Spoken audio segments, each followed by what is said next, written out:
São Mateus capítulo 1, versículo 6, por favor. Mire esse texto de São Mateus capítulo 1, versículo 6. Aqui está o texto da prédica. E eu quero que você ponga atenção. Vamos ler todos juntos. 1, 2, 3. E Isaí, padre del rei Davi. Davi foi o padre de Salomão, cuja madre havia sido a esposa de Urias. Nós temos uma trampa que nós chamamos a foto perfeita. O que é isso? Hoje, quando nós vamos a sacar uma foto, seja familiar ou para as redes sociais, uma foto, nos acomodamos a roupa e diz que a foto sacada de ladito assim, uno se hace mais delgado incluso, não? Uno se põe assim, se hace, e os homens, pecho de paloma, não? Aunque tem pecho de codorniz, pero com pecho de paloma. Nos arreglamos para sacar a foto e depois buscamos a melhor luz, não se pode ser no tema de contraluz. E depois, você sabe que os celulares hoje é muito fácil, não? Você diz à família, saca uma foto, você saca 10. Uma se vai salvar. E se não se salva, podemos usar um filtro. E vocês han visto nos TikToks, nos Instagram, você mira a pessoa na vida real e diz, não é você, sim, sou eu, é que usou um filtro tão radical. Que dizemos isso? É uma trampa da foto perfeita, do vídeo perfeito. Incluso para mim me caiu a trampa uma vez. Aí uns filtros que se põem cabelo, umas coisas bem interessantes, assim, não? E eu quase hago vídeos com cabelo, assim. Por quê? Por que estou dizendo isso? Queremos, a projeção que queremos fazer nessa foto, e que temos todo bajo controle, que os defeitos que tem, incluso eu he visto no celular, meu irmão comprou um celular, e eu vi que em sua configuração, há um efeito que quita esses lunares, quita lunar, está na foto, você saca uma foto e tem lunares, quita lunares, caramba, coisa, que maravilha! Por que estou dizendo isso? Porque incluso há um autor cristiano, um autor matemático, é cristiano, que dá classes em Oxford, e é um inglês, ele dizia que o mundo moderno hoje tem uma obsessão, essa obsessão, esse desejo de tentar definir o valor de uma pessoa por lo que vemos na superfície, no exterior. Então, nos encasilhamos em etiquetas de êxito, profissionalismo, ou seja, de que família vienes, e você sabe que Sacaba é grave, pois de Brasil, creio que Brasil também passa isso, pero aqui em Sacaba é visto, a família é valorada por el apelido que leva. El apelido, ¿qué apelido tienes? Mamani,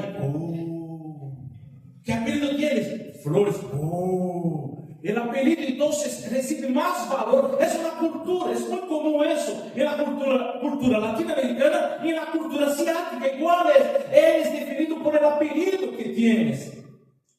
¿Qué colegio estudian sus hijos? ¿Qué colegio está? Tal colegio. Papito, podían estar en Chacolque. Todo, ¿no es?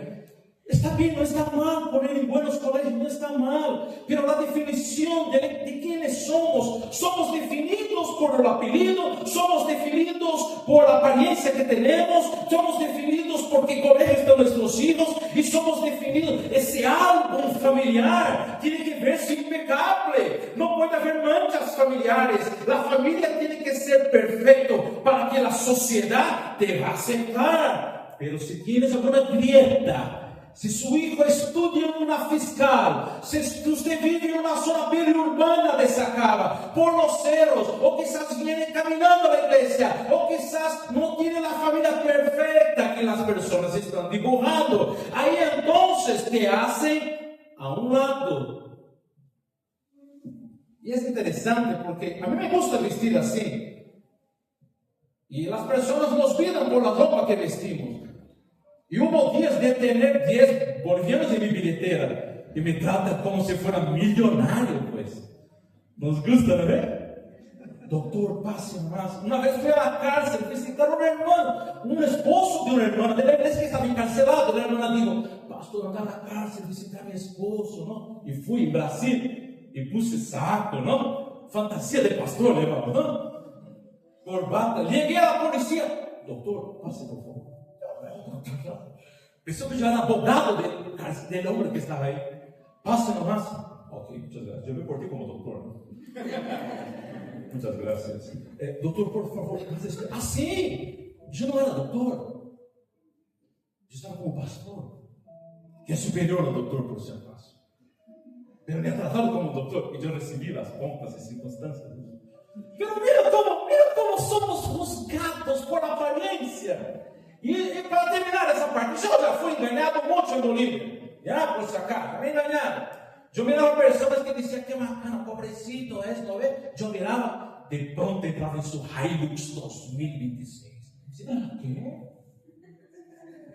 Em Chapare, pior, hermano, eu estava todo tempo, vale saque de ligação lá dentro, aí predicando. Mirava, você mira uma pessoa e diz, que bacana, hermano, tem uma limosnita, mamita. No, lá na sala entra su Hammer, H2, esses autos que parecem uma avioneta. Você diz, ¿quê? Somos enganados por as aparências, sim ou não? Aí, macho, macho. Que não podem nas irmãs. Pero aí temos medo a ser descobertos. Toda atenção. Temos medo, por quê? Pensamos assim, pues, e se os hermanos da igreja descobrem de verdade quem eu sou? E se meus vecinos descobrem, supieram de verdade o que passa em minha casa? Por exemplo, nos hemos trasladado à zona Quintanilha. Há um mês estamos vivendo aqui. Somos vecinos de vocês, já? Alguma vez vão passar na minha casa? Vai, pues, café brasileiro, essas coisas, não é? Somos vecinos. E quando chegamos ao condomínio aí, o edifício que vivimos, todos nos miram, não? A senhora me perguntou dentro do ascensor, vocês viviam por a zona? Curioso. Dizia, sim, vivíamos aqui cerca. Genera essa curiosidade. E às vezes temos medo de que nos quitem a máscara. E há duas máscaras. Mira, você disse que era um missionário. Que tem que ver esse texto que has leído com o que estás dizendo? Escute, por favor. E nesse afã, temos duas máscaras. Primeiro, de viver assim como esconder as heridas, esconder as imperfeições. Ou seja, estamos escondendo aí, então temos que viver um modelo perfeito. Lindo, portate bem. Portate assim. Está luchando. Cállate, sentate. Está bem, ter educação é válido em todo lugar. Mas os filhos vivem bajo uma opressão. Não respires, não hables, não mires. Eu posso te vivimos uma máscara na universidade. Vivimos uma máscara em nosso trabalho. Usamos máscaras. E há outra máscara que também é bem perigoso, não? Porque é a máscara do moralismo. Traemos toda essa máscara dentro da igreja. Pensamos que Deus nos vai aceitar solo se nos portamos bem. E está bem, irmãos. Temos que viver uma vida de moralidade. Não podemos viver uma vida de imoralidade, por favor, não? Temos que viver com moralidade, hacer o correto. Mas usamos essa máscara dentro da igreja. Todos os domingos, perfeito. Me acuerdo, o Brasil passou. Aqui em Bolívia não passa, aqui no Brasil passa essas coisas, não?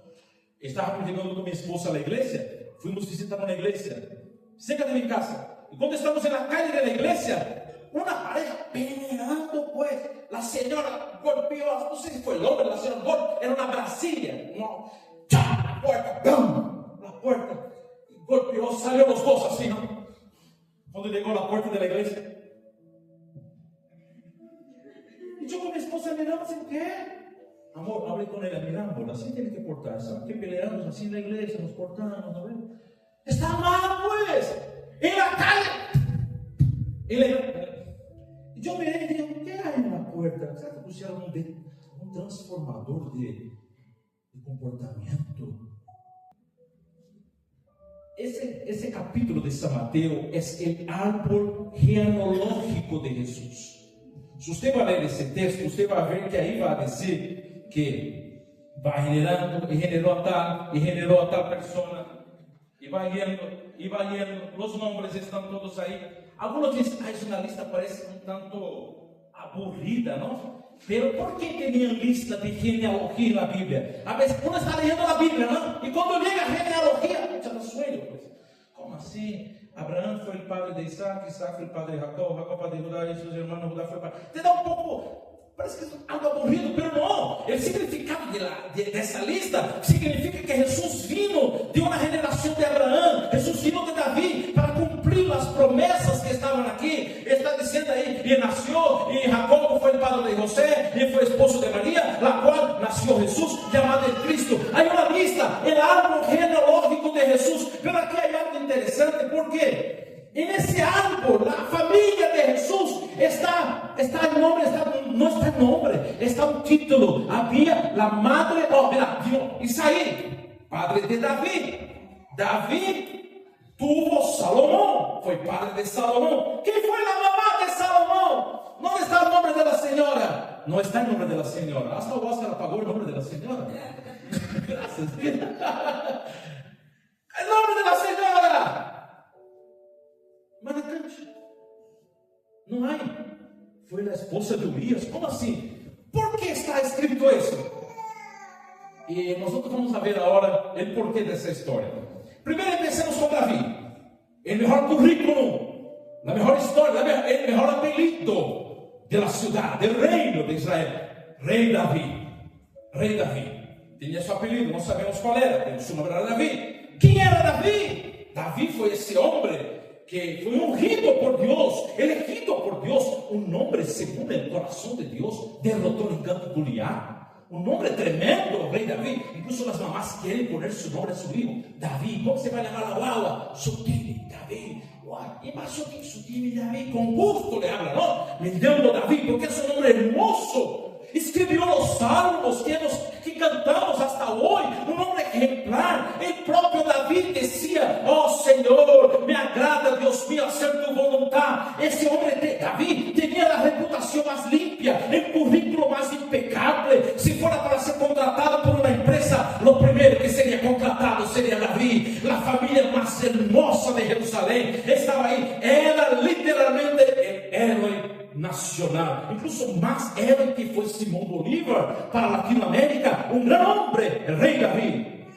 Pero no vamos a leer ahora, pero yo pedir si estás tomando nota, tome nota, ou em sua Bíblia, ou em seu celular, abra um bloco de notas aí, e marque esse texto. Não vamos a ler, só vou resumir, 2 Samuel capítulo 11, por tema de tempo não nos vai alcançar a ler, mas eu vou resumir. 2 Samuel capítulo 11 conta a história de Davi, que era primavera, era tempo de primavera, era ano que os reis, aí 2 Samuel capítulo 11 está aí, tempo que os reis saliam a la guerra para liderar seus exércitos, pero Davi não foi a la guerra, se quedou em seu palácio, tinha um hermoso palácio, como na azotea, bonita, a azotea de Davi estava sobre um monte em Jerusalém, e seu palácio estava elevado a mais de 15 metros sobre as demais casas, que significa que de la azotea, 15 metros arriba da cidade, Davi podia mirar todo o que queria, podia ver como estava a cidade, se havia bloqueio, se havia paro, se estava nascendo, vendendo, comprando. Davi tinha controle da cidade. E uma tarde, passando por a terraça, 2 Samuel 11, disse que Davi viu uma mulher muito hermosa, como disse em Bolívia, uma mamacita, calancha, desnuda. Na japonesa não quer ser vergonha. Ela estava em sua casa, ela estava banhando-se como um período pós-menstruação, era costumbre judia, da medicina judia que Deus havia dado. Luego, depois de seu período menstrual, a mulher, nesse entonces, na cultura judia, de acordo com as enseñanças do Antigo Testamento, depois de seu período comum das mulheres, passava um período de purificação de 7 dias. E a senhora estava impura e depois de uma semana tinha que banhar-se para purificar-se. Era costumbre judío. Muito interessante isso. A medicina explica isso muito bem. Não vamos falar agora. E Davi havia mirado e disse: caramba, Senhor, misericórdia, Senhor. Barrava e se foi a sua casa. Pero Davi mirou e disse: graças, Senhor, por tu criação. Davi se quedou mirando. E Santiago, o livro de Santiago vai dizer que o pecado é como um embaraço. Não é que embaraço é pecado, não, irmão, ponga atenção. Diz que o pecado parece um embaraço. Primeiro, se mira, se engendra, e cresce, e dá a luz ao pecado. Engendrou no coração de Davi o pecado. Ele pode mirar Senhor, misericórdia. Se for católico, pero não, se quedou aí. Ele amou a sus soldados e dijo: ¿Quién es la señora? ¿Quién es? Vino su soldado y dijo: Señor, es Betsabé, la esposa de Urias, pero hija de Eliam. La señora no es una huérfana, no es una abandonada, no es cualquiera señora. Su esposo se llamaba Urias. ¿Y quién era Urias? El mejor amigo de David. ¿Quién era Eliam? El papá de la muchacha, consejero personal de David. El papá de la chica estaba en el palacio de David, ayudando a David, su consejero personal. El esposo de la señora era el guardia personal de David. Era conocido.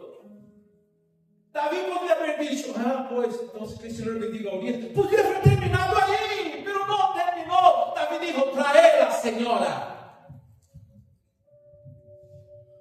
Munani. Si fuera quechuista, ¿no? A David no le importó. Usó su poder de rey.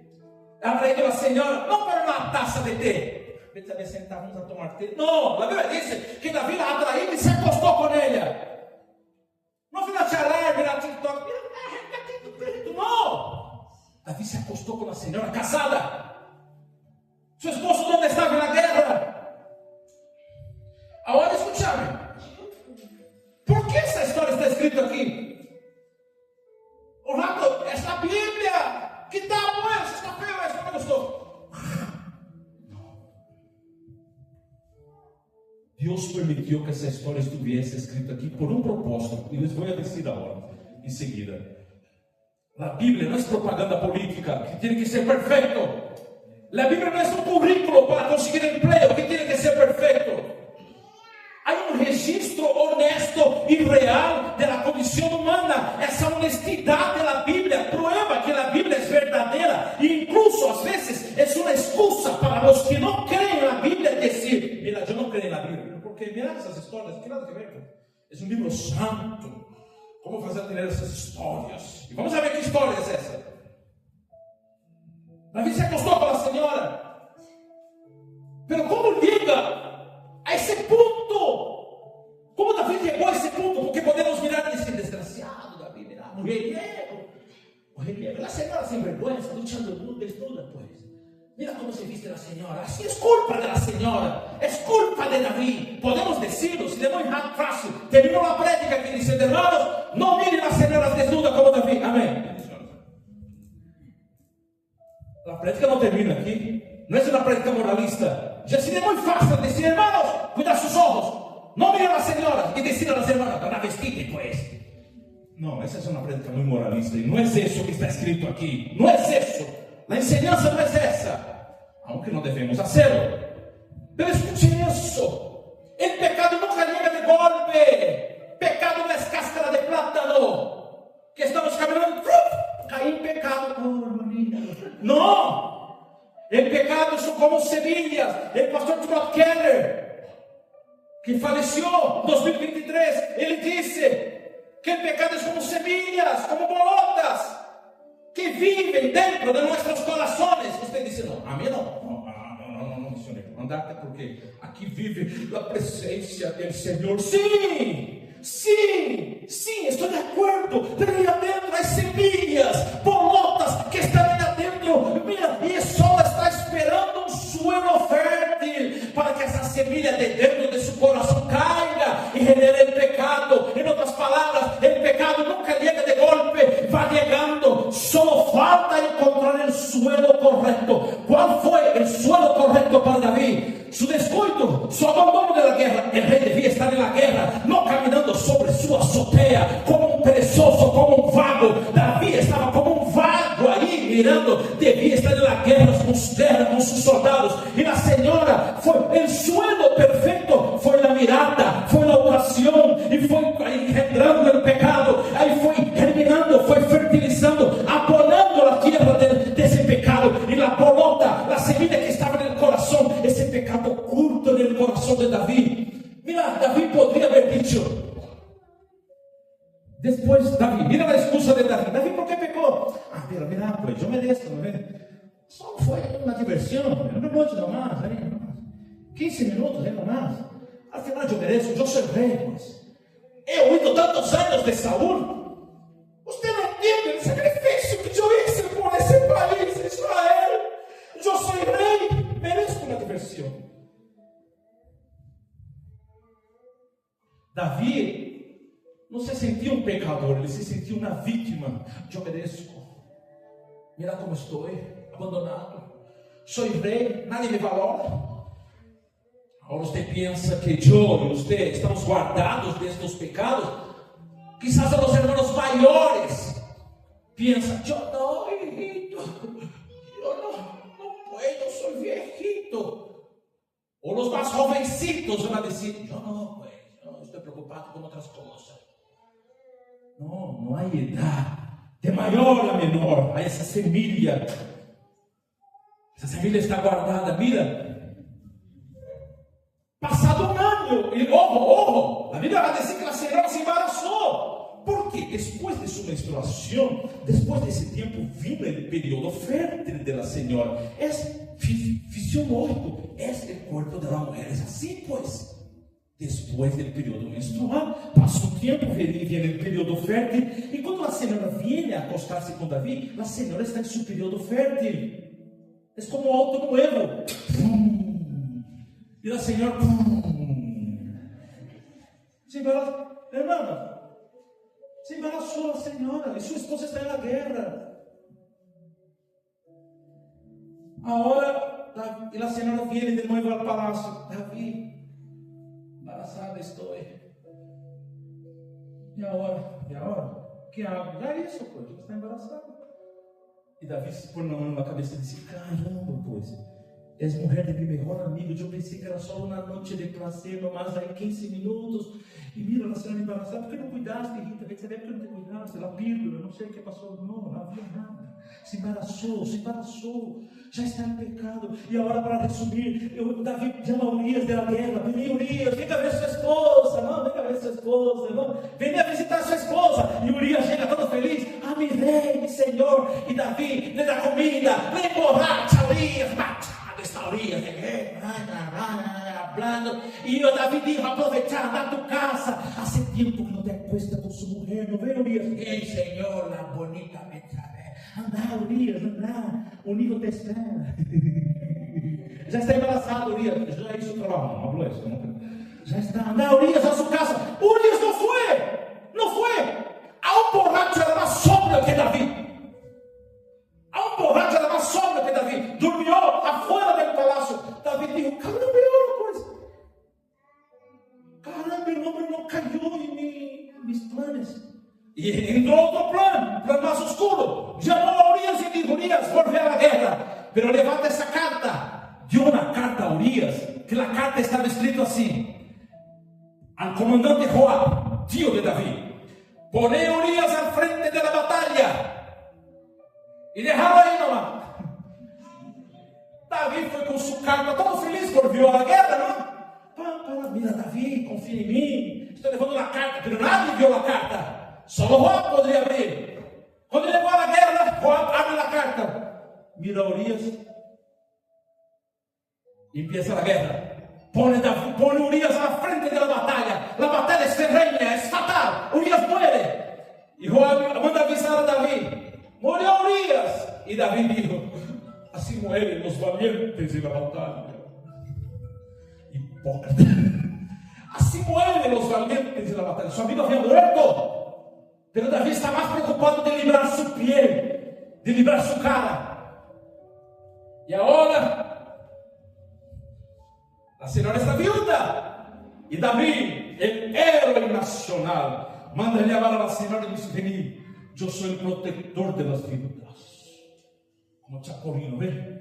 Que te voy a casar con usted, te voy a cuidar, hijita, vení. Y todo Israel aplaude a Davi. Caramba, que hombre maravilloso. No sabía del embarazo, no sabía.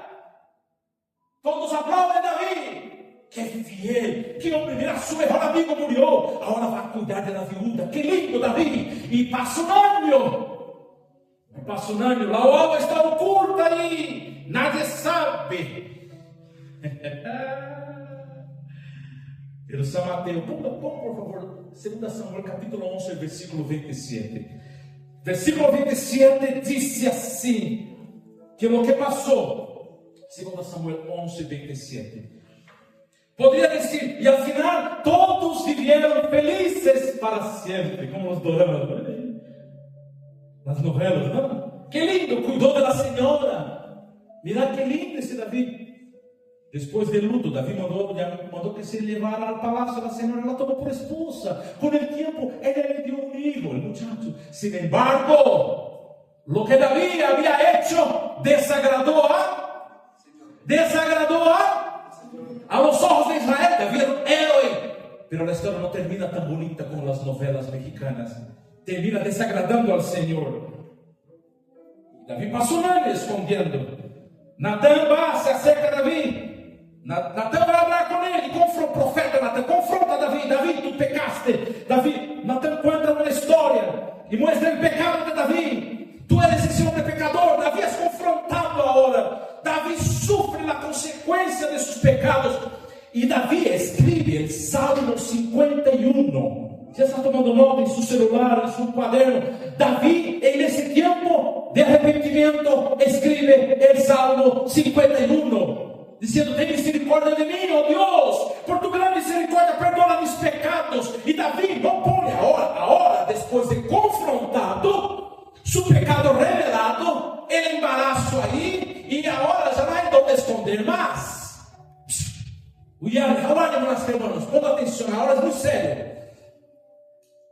David no va a culpar a la señora, es culpa de ella, es culpa del gobierno, es que soy pobre. Es que se culpa no sé de quién. David escribiendo el Salmo 51 va a decir, contra ti pequé, perdona mis pecados, perdona mis iniquidades, perdona mi transgresión. David agarra todo el pecado y dice, el culpable soy yo, yo he pecado contra el Señor. No pone la culpa en la señora, no pone la culpa en el gobierno, no pone la culpa en la familia, es que mi esposo, es que mi esposa, es que mis hijos. No, David asume su responsabilidad. Y Natán dijo, David, porque te has arrepentido, Dios perdonó su pecado, estás perdonado. Significa que Dios barrió el pecado bajo la alfombra. No, Dios no es como nosotros, que escondemos las cosas, ocultamos. No, ¿por qué David no murió? David merecía morir por su pecado. Fue un asesino, pues. Fue un homicida, fue un adúltero, un mentiroso. Y usted dice, ¿qué? El rey David, hasta yo remolineaba como David, ahora nunca más, pues. Ese David que yo canto en la iglesia, sí, ese David. Fue un mentiroso, un asesino, un homicida, un hipócrita. ¿Sabe por qué David no murió, queridos? Y aquí vamos a entrar ahora. Eu quero caminhar já para indo à conclusão. Escute, sabe que Davi não morreu nessa noite? Deus poderia haberlo matado. Lo que ele hizo foi muito malo. Porque essas por cosas más pequeñas, Deus quitou a vida de algumas pessoas, pues. E agora Davi hizo tanto e não muere. ¿Por que não muere? Ponga atenção. Se há algo que você deve guardar da prédica, é isso. Davi não morreu. Porque siglos más tarde, el hijo de David, llamado Jesús, el verdadero rey perfecto. David no era perfecto, David erró. Era un buen hombre, pero se equivocó. Pero había un rey perfecto, que siglos más tarde, él cargaría con la sentencia de muerte en la cruz. Hoy es Santa Cena, nos recordar la cruz. ¿Sabe quién pagó la factura? Escuche eso. ¿Sabe quién pagó la factura que David dejó abierta? Essa factura não podia ser perdonada por el perdonazo de Sacaba. Essa factura não podia ser perdonada por el perdonazo gubernamental. Essa factura devia ser pagada. Quem pagou a factura foi o próprio Jesus na cruz del Calvário. Ele pagou a factura do pecado de Davi. Aí você diz, como assim? Não entendo, te explico. La lectura que hemos dado en San Mateo capítulo 1 cuenta la historia de la genealogía de Jesús, los familiares de Jesús. ¿Y por qué? Porque, mira eso, es muy raro. En esa lista de San Mateo hay unas cosas raras aquí. Pero mira eso, en el versículo 3 de capítulo 1 de San Mateo está Tamar. Tamar fue parte de la familia de Jesús. ¿Quién era incesto con su suegro Jacob. Jacob se acostó con Tamar, su nuera, y se embarazó de una guagua que está aquí. Es parte de la familia de Jesús. Raab, versículo 5, ¿quién fue Raab? Era una extranjera, ela vivia, ela ganhava la vida como prostituta, em outras palavras, como trabajadora sexual. Está en la lista de la familia de Jesús. Estaba Ruth, versículo 5, una extranjera, una mujer que no era parte de Israel, una moabita que era despreciada, pero también hace parte de la historia de Jesús. ¡Qué raro! ¿Por qué esas mujeres están aquí? Una extranjera, Ruth, una prostituta, Raab, e uma mulher que se acostou com o suegro, Tamar. O que está nascendo aqui? E quando Mateus vai escrever no versículo 6, Mateus disse: Isaí, padre do rei Davi, Davi foi padre de Salomão, cuja madre havia sido esposa de Urias. Será que Mateus não sabia o nome da senhora que foi esposa de Urias? Betsabé, será que Mateus não sabia? Mateus se olvidou? Não, Mateus não se olvidou. É um recordatório intencional. Escute isso, de maneira intencional. Mateus não está com amnésia. Não foi. Como se chama a senhora? Não sei. Não. Mateus sabia, pero de maneira intencional. Al mencionar Urias, Mateus está obrigando nós a recordar o adultério de Davi, o assassinato de Davi, a mentira de Davi e o pior escândalo da monarquia de Israel. Agora escucha isso. Eu sei que há famílias aqui. Ponga atenção, aprende que está aqui, por favor, ponga atenção. Eu sei que há famílias aqui. Eu não conheço sua história. Eu não conheço seu currículo. Eu não conheço tu passado.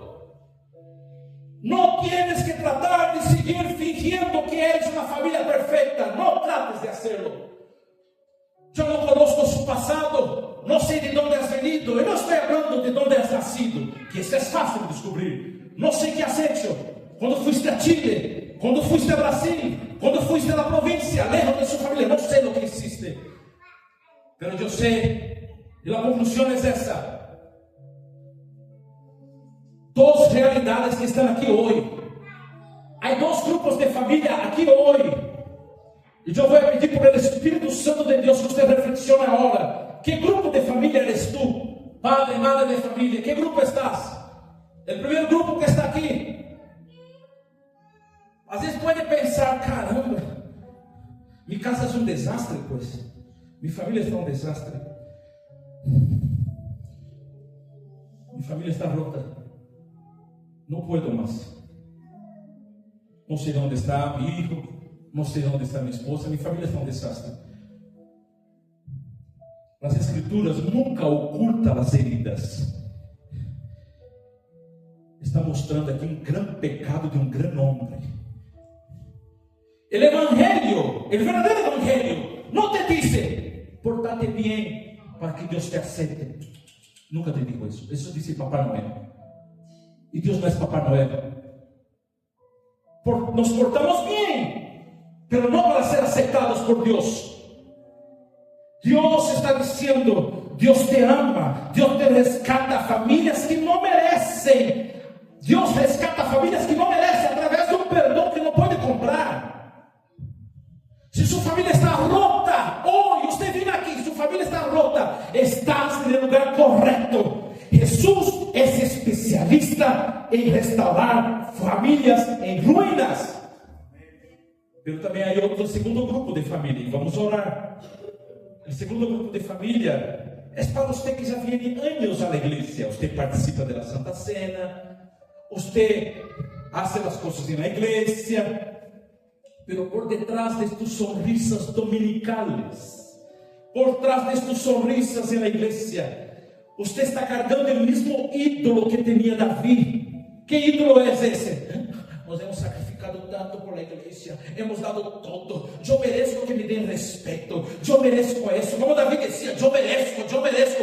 Quizás há pessoas aqui que estão há tantos anos na igreja, que estão tentando ganhar o favor de Deus por anos de igreja. Mira, Senhor, há 15 anos estou aqui, há 20 anos estou aqui. Deus, tu deves me responder. Tu tienes a obrigação. Escute, essa oração te está alejando de Deus como aquele pior pecador. Você se dá conta que a mesma lista de la familia de David hay Abraham, un gran hombre, Isaac, están los grandes hombres, pero también hay nombres feos aquí. No son dos listas, es la misma lista de la familia de David. Dios está te llamando hoy para disfrutar de la gracia de Él, donde no hay familias mejores, donde no hay familias peores. Y el llamado del Señor es que usted ahora crea en el Hijo de David, que es Jesús, y sus pecados serán perdonados, su familia será restaurada, no porque eres buena gente, no porque tiene los mejores sueldos, no porque su hijo quiere estar en los mejores colegios. Serás aceptado por Dios, porque fue el mismo Dios que perdonó Betsabé. Escucha la historia. Esa primera guagua falleció como castigo del pecado, y después de un tiempo Dios perdona a Betsabé, Dios perdona a David, y Betsabé se pone embarazada de nuevo, y ahora nace la guagua, no bajo maldición, no bajo pecado, no, nace la guagua, y David le da el nombre de Salomón. De Betsabé nació Salomón, el hombre más sabio de Israel. ¿De dónde viene la familia de Jesús? Jesús no solo perdona pecados, Jesús reconstruye, Jesús escribe la historia perfecta, y ahora sus pecados perdonados, Betsabé tiene Salomón, y va generando San Mateo capítulo 1, y nace Jesús, el perfecto hijo de David. No fue Salomón el hijo perfecto, el hijo perfecto se llamaba Jesús, se llama Jesús, y Él está aquí en esa mañana, en esa Santa Cena, para restaurar su familia. No importa lo que has vivido, no importa su historia, no importa su histórico, sea religioso o papito, o sea de un pecador, no importa. En la lista de Jesús solo hay personas perdonadas, restauradas, purificadas por la sangre de Cristo, la sangre que estaremos recordando hoy en la Santa Cena. Escuche, esa es la gracia del Señor. Mi currículo no es perfecto, su currículo no es perfecto, pero el currículo de Jesús, su historia es perfecta. Y escuche, eso tengo que decirle, su pecado que estás viviendo hoy, joven, mayores, hermanos, hermanas, su pecado quizás estás viviendo es como una isla de pecado, pero la sangre de Cristo es como un océano que va a cubrir esa isla. Hoy, al tomar la copa, al participar del pan, recuerda que Cristo murió en la cruz, y ahora usted y yo somos parte de la familia de Dios, aún perdonados, o sea, ya perdonados, ya purificados por la sangre de Cristo. Por eso te doy un consejo: no dejes de participar de la Santa Cena. Pero yo fallé, Santa Cena es para los pecadores. Jesús dijo: los sanos no necesitan de médico. Yo no vine para sanos, yo vine para enfermos. Si usted entró aquí con su pecado, con su enfermedad, haga como David. Lee el Salmo 51, arrepiéntate, pida perdón al Señor, participe de la Santa Cena, y la sangre de Cristo te perdonará. Dios restaurará su familia. Ya que mantasale, hermanas y hermanos, vamos a orar. Yo quiero terminar para que podamos celebrar la Santa Cena. Se acuerde, la sangre de Cristo restaura familias, restaura familias. ¿Cuántos dicen amén? Dicen amén. Yo quiero desafiarte a salir de su lugar. Yo quiero desafiarte a que salga de su lugar. Aquí no es un show, no es un circo donde un grupo viene a frente y todos están mirando. No, todos somos parte de una familia de perdonados y restaurados. Yo quiero desafiarte a salir con su familia. Si estás con su familia, venga con su familia. Si estás solito, venga con un compañero, una compañera, pero pase aquí al frente. Yo quiero orar por su vida ahora. Yo quiero orar por su familia ahora. Pase adelante. Venga, quiero orar por usted. Está con su familia, venga aquí. Venga. Es tiempo de Dios reconstruir su familia, restaurar su casa, su hogar. La bendición de Dios está en ese lugar en esta mañana. Venga, pase aquí con su familia, por favor. Por favor.